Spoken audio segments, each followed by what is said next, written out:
India represents the largest democracy throughout the world, and as we know, by the time I am making this video presently, in 5 states and union territories there is election going on, assembly election going on.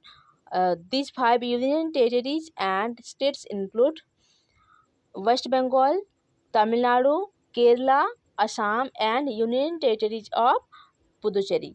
Okay, so who is responsible for conducting these elections throughout the territory of India? And the answer is Election Commission of India, or ECI, Election Commission of India. So what is it? How it formed, and what are the functions of ECI, or Election Commission of India? What is the structure? To know these answers, please keep watching this video till end. Okay. So I am making this video. My name is Janki Sharan. So let's get started. ECI, or Election Commission of India. This is the autonomous constitutional authority. It means the ECI, or Election Commission of India, is mentioned in the Constitution of India. Okay, and this was formed on January 25th, 1950, and this ECI is under the Ministry of Law and Justice, Government of India, and this is responsible for conducting the elections at the national level, state level, and as well as the local levels.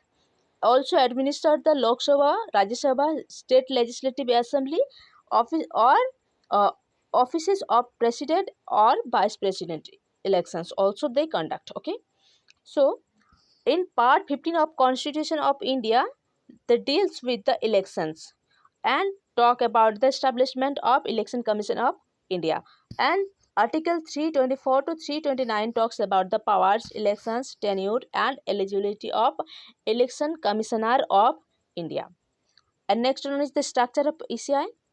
Originally, the Election Commission of India was a single member body. Okay, so after 1989, the amendment happened, and after the amendment of this ECI, this single member body become the multi-member body, and this multi-member body constituted one chief election commissioner and two election commissioner. Okay, and appointment, how they got appointed? So one chief election commissioner and two election commissioner are appointed directly by President of India. Okay, and tenure, what is the tenure of this election commissioner?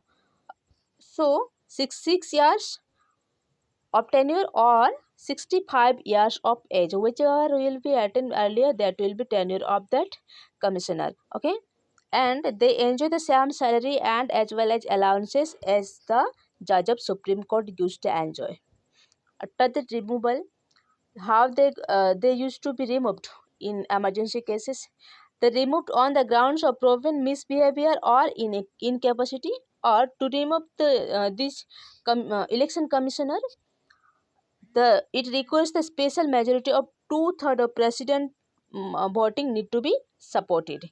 And we oftenly heard the word impeachment, for removal of president. So impeachment is only used during the removal of president, not for election commissioner of India. Okay, next one is the function. What are the functions election commissioner used to do?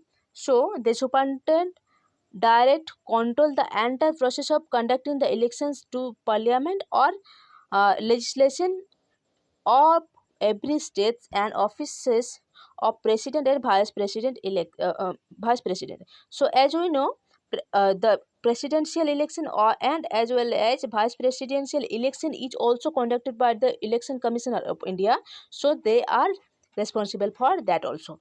Okay, and the election commission of India decide the election schedule for conducting the election, as well as they prepare the electoral polls, the issued ID card or voter ID card, and they decide the polling station. They assign the voter voters the location of votes counting center, as well as they grants the recognition of political parties. They register the political parties and assign the symbols, and as well as they issues model code of conduct to some political parties. Next one is the challenge. Though there is some functions, there must be some challenges in front of the Election Commissioner of India. So these challenges includes the money and anti-criminal elements in politics, which leads to the violation and finally criminalization of politics. And after that, the ECI or Election Commission of India is not adequately equipped to regulate the political parties thoroughly, okay, in truthful manner. And after that, no power in enforcing the inner party democracy and regulating party finances. After that, there is lack of transparency is there in election of chief election commissioner and as well as election commissioner of India. And after that, the allegation on EPM's malfunctioning, hacking, etc. is there. Okay, so this corrodes the general masses trust from the institution like ECI. Okay, so this was all about today. Thank you so much for watching my video. If you like it, then please hit the like button, and if you found it beneficial, then please share it with your friends. Comment about the video, and please don't forget to subscribe to my YouTube channel, JK Learning Corner. Thank you.